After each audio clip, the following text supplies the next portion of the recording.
بسم اللہ الرحمن الرحیم۔ ادب کی دنیا کے عزیز سبسکرائبرز اور ویورز، السلام علیکم۔ ہم سن رہے ہیں داستان ایمان فروشوں کی۔ اب تک سلطان صلاح الدین ایوبی مصر کا وائسرائے بن چکا ہے۔ کئی قاتلانہ حملوں سے محفوظ رہنے کے بعد اب اس کے خلاف سازشوں کا جال بنا جانے لگا ہے۔ تو آئیے چلتے ہیں اپنی کہانی کی طرف۔ رات کا وقت تھا۔ ناجی اپنے کمرے میں اپنے دو معتمد جونیئر کمانڈروں کے ساتھ بیٹھا شراب پی رہا تھا۔ دو ناچنے والیاں سازوں کی ہلکی ہلکی موسیقی میں مستی میں آئی ہوئی ناگنوں کی طرح مسحور کن اداؤں سے رقص کر رہی تھیں۔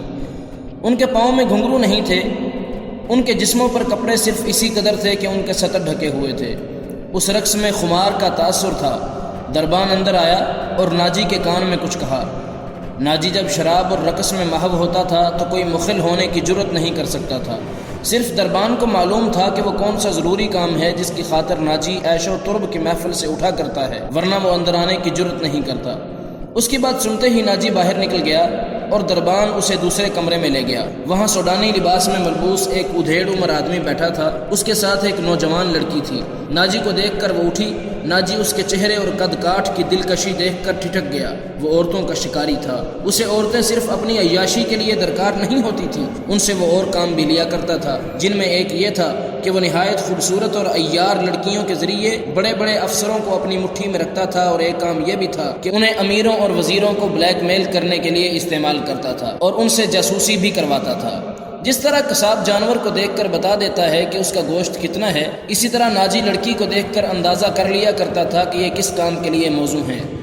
لڑکیوں کے بیپاری اور بردہ فروش اکثر ناجی کے پاس مال لاتے رہتے تھے۔ یہ آدمی بھی ایسے ہی بیپاریوں میں سے لگتا تھا۔ لڑکی کے متعلق اس نے بتایا کہ تجربہ کار ہے، ناچ بھی سکتی ہے اور پتھر کو زبان کے میٹھے زہر سے پانی میں تبدیل کر سکتی ہے۔ ناجی نے اس کا انٹرویو لیا، وہ اس فن کا ماہر تھا۔ اس کے مطابق اس نے لڑکی کا امتحان لیا۔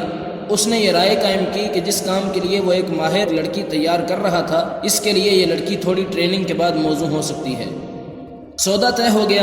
بیوپاری قیمت وصول کر کے چلا گیا۔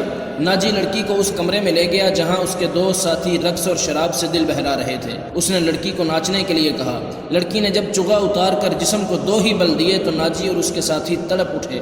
پہلی دونوں ناچنے والیوں کے رنگ پیلے پڑ گئے۔ اس نئی لڑکی کے سامنے ان کی قدر و قیمت کم ہو گئی تھی۔ ناجی نے اس وقت محفل برخاست کر دی اور اس لڑکی کو اپنے پاس بٹھا کر سب کو باہر نکال دیا۔ لڑکی سے نام پوچھا تو اس نے زکوئی بتایا۔ ناجی نے اسے کہا، زکوئی، تمہیں یہاں لانے والے نے بتایا ہے کہ تم پتھر کو پانی میں تبدیل کر سکتی ہو۔ میں تمہارا یہ کمال دیکھنا چاہتا ہوں۔ وہ پتھر کون ہے؟ زکوئی نے پوچھا۔ نیا امیر مصر، ناجی نے جواب دیا۔ وہ سالار اعظم بھی ہے۔ صلاح الدین ایوبی؟ زکوئی نے پوچھا۔ ناجی نے کہا، ہاں، صلاح الدین ایوبی۔ اگر تم اسے پانی میں تبدیل کر دو تو اس کے وزن جتنا سونا تمہارے قدموں میں رکھ دوں گا۔ وہ شراب تو پیتا ہوگا؟ نہیں، ناجی نے جواب دیا۔ شراب، عورت، ناچ گانے اور تفریح سے وہ اتنی ہی نفرت کرتا ہے جتنی ہر مسلمان خنزیر سے کرتا ہے۔ لڑکی نے کہا، میں نے سنا تھا کہ آپ کے پاس لڑکیوں کا ایسا طلسم ہے جو نیل کی روانی کو روک لیتا ہے، کیا وہ طلسم بیکار ہو گیا؟ ناجی نے کہا، میں نے ابھی آزمایا نہیں، یہ کام تم کر سکتی ہو۔ میں صلاح الدین ایوبی کی عادتوں کے متعلق تمہیں بہت کچھ بتاؤں گا۔ زکوئی نے پوچھا، کیا آپ اسے زہر دینا چاہتے ہیں؟ ناجی نے جواب دیا، ابھی نہیں، میری اس کے ساتھ کوئی دشمنی نہیں، میں صرف یہ چاہتا ہوں کہ وہ ایک بار کسی تم جیسی لڑکی کے جال میں پھنس جائے، پھر میں اسے اپنے پاس بٹھا کر شراب پلاؤں۔ اگر اسے قتل کرنا مقصود ہوتا تو یہ کام حشیشیین سے نہایت آسانی سے کرا سکتا تھا۔ یعنی آپ اس کے ساتھ دشمنی نہیں، دوستی کرنا چاہتے ہیں، زکوئی نے کہا۔ اتنا برجستہ جملہ سن کر ناجی چند لمحے لڑکی کو دیکھتا رہا۔ وہ اس کی توقع سے زیادہ ذہین تھی۔ ہاں زکوئی، ناجی نے اس کے ملائم بالوں پر ہاتھ پھیر کر کہا، میں اس کے ساتھ دوستی کرنا چاہتا ہوں، ایسی دوستی کہ وہ میرا ہم نوالا اور ہم پیالہ بن جائے۔ آگے میں جانتا ہوں کہ مجھے اس سے کیا کام لینا ہے۔ ناجی نے کہا اور ذرا سوچ کر بولا، لیکن میں تمہیں یہ بھی بتا دینا ضروری سمجھتا ہوں کہ ایک جادو صلاح الدین ایوبی کے ہاتھ میں بھی ہے۔ اگر تمہارے حسن اور ناز و انداز پر اس کا جادو چل گیا تو میں تمہیں زندہ نہیں رہنے دوں گا، اگر تم نے مجھے دھوکہ دیا تو تم ایک دن سے زیادہ زندہ نہیں رہ سکو گی۔ صلاح الدین ایوبی تمہیں موت سے بچا نہیں سکے گا، تمہاری زندگی اور موت میرے ہاتھ میں ہے، تم مجھے دھوکہ نہیں دے سکو گی، اس لیے میں نے تمہارے ساتھ کھل کر باتیں کی ہیں، ورنہ میرے رتبے اور حیثیت کا آدمی ایک پیشہ ور لڑکی کے ساتھ پہلی ملاقات میں ہی ایسی باتیں کبھی نہ کرتا۔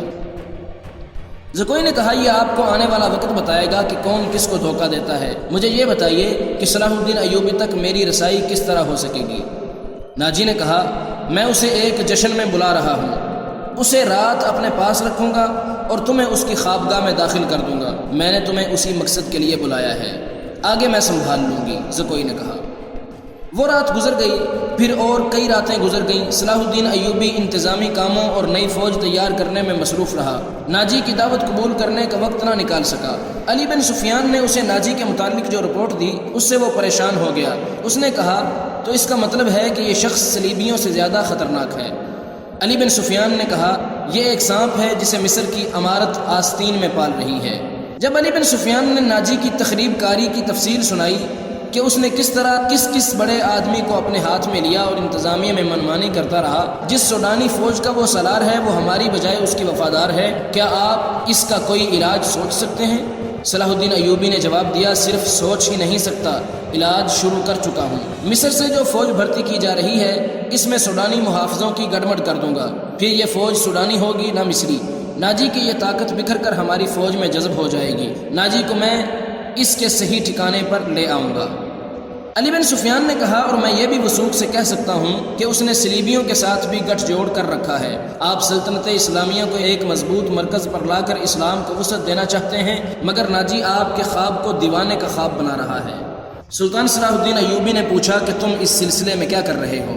علی بن سفیان نے جواب دیا یہ مجھ پر چھوڑ دیں، میں جو کچھ کروں گا وہ آپ کو ساتھ ساتھ بتاتا رہوں گا، آپ مطمئن رہیں، میں نے اس کے گرد جاسوسوں کی ایسی دیوار چن دی ہے جس میں آنکھیں بھی ہیں، کان بھی ہیں اور یہ دیوار متحرک ہے، یوں سمجھ لیں کہ میں نے اسے اپنی جاسوسی کے قلعے میں قید کر لیا ہے۔ صلاح الدین ایوبی کو علی بن سفیان پر اس قدر اعتماد تھا کہ اس نے اس کی درپردہ کارروائی کی تفصیل بھی نہ پوچھی۔ علی نے اس سے پوچھا معلوم ہوا ہے کہ وہ آپ کو جشن پر مدعو کر رہا ہے، اگر یہ بات صحیح ہے تو اس کی دعوت اس وقت قبول کیجیے گا جب میں آپ کو بتاؤں گا۔ ایوبی اٹھا اور ہاتھ پیٹھ پیچھے رکھ کر ٹہلنے لگا، اس کی آہ نکل گئی، وہ رک گیا اور بولا علی بن سفیان زندگی اور موت اللہ کے ہاتھ میں ہے، بے مقصد زندگی سے کیا یہ بہتر نہیں کہ انسان پیدا ہوتے ہی مر جائے؟ کبھی یہ سوچ دماغ میں آتی ہے کہ وہ لوگ شاید خوش نصیب ہیں جن کی قومی حص مردہ ہوتی ہے اور جن کا کوئی کردار نہیں ہوتا، بڑے مزے سے جیتے اور اپنی آئی پر مر جاتے ہیں، وہ بد نصیب ہیں امیر محترم، علی نے کہا۔ ہاں ابن سفیان، صلاح الدین ایوبی نے جواب دیا، جب میں انہیں خوش نصیب کہتا ہوں تو یہی بات معلوم نہیں کون میرے کان میں کہہ دیتا ہے جو تم نے کہی، مگر سوچتا ہوں کہ ہم نے تاریخ کا دھارا اس موڑ پر نہ بدلا تو ملت اسلامیہ بکھر کر وادیوں، جنگلوں، صحراؤں میں کھو جائے گی۔ ملت کی خلافت 3 حصوں میں بٹ گئی ہے، امیر منمانی کر رہے ہیں اور صلیبیوں کے اعلی کار بنتے جا رہے ہیں۔ مجھے یہ ڈر بھی محسوس ہونے لگا ہے کہ مسلمان اگر زندہ رہے تو وہ ہمیشہ صلیبیوں کے غلام اور اعلی کار رہیں گے، وہ اسی پر خوش رہیں گے کہ زندہ ہیں مگر قوم کی حیثیت سے وہ مردہ ہوں گے۔ ذرا نقشہ دیکھو علی، آدھی صدی میں دیکھو ہماری سلطنت کا نقشہ کتنا سکڑ گیا ہے۔ وہ خاموش ہو گیا، سر جھکا کر ٹہلنے لگا، پھر رک گیا اور سر کو جھٹک کر علی بن سفیان کو دیکھا، کہنے لگا جب تباہی اپنے اندر سے اٹھے تو اسے روکنا محال ہو جاتا ہے، اگر ہماری خلافت اور عمارتوں کا یہی حال رہا تو صلیبیوں کو ہم پر حملے کرنے کی ضرورت پیش نہیں آئے گی۔ وہ آگ جس میں ہم اپنا ایمان، کردار اور اپنی قومیت جلا رہے ہیں اس میں صلیبی آہستہ آہستہ تیل ڈالتے رہیں گے، ان کی سازشیں ہمیں آپس میں لڑاتی رہیں گی۔ میں شاید اپنا عزم پورا نہ کر سکوں، میں شاید صلیبیوں سے شکست بھی کھا جاؤں، لیکن میں قوم کے نام ایک وصیت چھوڑنا چاہتا ہوں، وہ یہ ہے کہ کسی غیر مسلم پر کبھی بھروسہ نہ کرنا، ان کے خلاف لڑنا ہے تو لڑ کر مر جانا، کسی غیر مسلم کے ساتھ کبھی سمجھوتا اور کوئی معاہدہ نہ کرنا۔ آپ کا لہجہ بتا رہا ہے جیسے آپ اپنے عزم سے مایوس ہو گئے ہیں، علی بن سفیان نے کہا۔ مایوس نہیں، سلطان صلاح الدین نے کہا، جذباتی۔ علی، میرا ایک حکم متعلقہ شعبے تک پہنچا دو، بھرتی تیز کر دو اور کوشش کرو کہ فوج کے لیے زیادہ سے زیادہ ایسے آدمی رکھو جو جنگ کا تجربہ حاصل کر چکے ہوں۔ ہمارے پاس اتنی لمبی تربیت کا وقت نہیں، بھرتی ہونے والوں کا مسلمان ہونا لازمی قرار دے دو اور تم اپنے لیے یہ ذہن نشیں کر لو کہ ایسے جاسوسوں کا ایک دستہ تیار کرو جو دشمن کے علاقے میں جا کر جاسوسی بھی کریں اور شب خون بھی ماریں۔ یہ جان بازوں کا دستہ ہوگا، انہیں خصوصی تربیت دو، ان میں یہ صفات پیدا کرو کہ وہ اونٹ سے زیادہ عرصہ پیاس برداشت کر سکیں، ان کی نظریں عقاب کی طرح تیز ہوں، ان میں صحرائی لومڑی کی مکاری ہو اور وہ دشمن پر چیتے کی طرح جھپٹنے کی مہارت